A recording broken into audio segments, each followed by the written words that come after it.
And if that didn't work for you, then you can work on it a little bit. But it is Leviticus 23 that we begin, as it says, and the Lord, and we know that Yod He Vav He, Yahweh, spake unto Moshe, saying, speak unto the children of Israel, and say unto them concerning the feast of Yahweh, the feast of the Lord, the feast of Yahweh, which you shall proclaim to be holy convocations. Now, these are the feast of the Lord. These are not Jewish feasts. They belong to Him. But it says, you shall proclaim them to be holy convocations. The word convocations, as you see, is the word mikra. And the word mikra means rehearsals. And each one of these feasts are holy rehearsals that throughout Israel's history, we looked at them as being rehearsals of good things that have happened in the past. And that's the only way that they could be understood. Because until the Messiah fulfilled the spring feast, it could not be openly stated that each one of the feasts of the Lord were shadow pictures of good things to come in the future that the Messiah must fulfill. Why? Because we take a look at the Gospels and see just a couple of weeks before the crucifixion that Yahshua spoke to his disciples and said, who do men say that I am?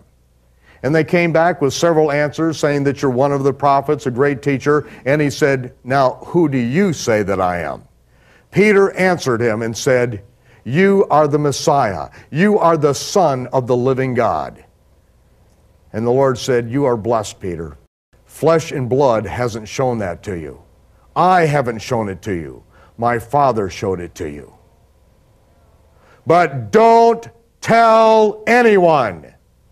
Don't tell anyone. 2 weeks before the crucifixion, he's still saying, don't tell anyone. When people who are filled with demons would cry out, we know who you are, you're the Messiah, you're the Son of David, he'd say, shut up and come out of them. He wouldn't allow them to proclaim that he was Messiah. Why? Because he said, don't tell anyone, I must be delivered up, I must be crucified, and I will rise again the third day. No one could know. He came the first time, it was a covert mission. He came as a suffering servant to pay the atoning sacrifice for the sins of mankind. He came literally as the Passover lamb to fulfill that role as a Passover lamb, that his blood would be poured out for the remission of sins. And if Satan would have known that the feast of the Lord were shadow pictures of good things to come in the future, he never would have crucified the Lord of glory. That is what the Apostle Paul said. He wouldn't have done it. And that's why Israel could not know until after the resurrection. And who did the Lord get to first? Were those two disciples that were so hurt, were so broken, so despondent, that they had left the company of believers. But he went to them first. He reached out to them and let them know, and he lit their hearts on fire to where they ran back at full speed back to Jerusalem because their hearts were on fire. Did not our hearts burn within us as he opened our understanding to the Scripture, as he walked by the way with us? And that's what happens to us when we understand the feast of the Lord. As he said, these are my feast, and they are your rehearsals. My feast and your rehearsals.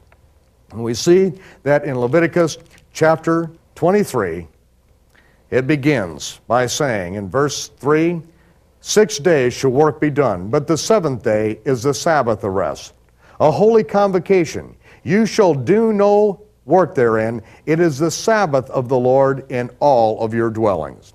The Sabbath is the weekly feast. It is a weekly convocation, a weekly rehearsal, and it looks forward to the seventh or the Sabbath millennium when the Messiah rules and reigns on the earth.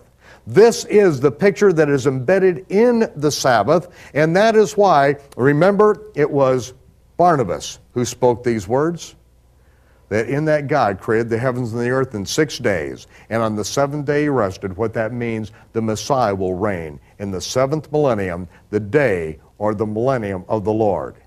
And in this culture, we don't get to see it so clearly and so beautifully as you do in the land of Israel, in which there's an entire culture that keeps the Sabbath day. And so we work very diligently, very hard during the week, and especially on the sixth day, on Friday. We get up early in the morning and we begin preparing, because we're going to get all of our chores done. Everyone is going to get all the work done well in advance, because when the sun goes down that evening, and as the candles are lit, and as the father, as the high priest of his home, takes that bread in his hands and says that prayer of thanksgiving before God with his family, Baruch atah Adonai Eloheinu melech haolam, hamosi lechem mim haaretz.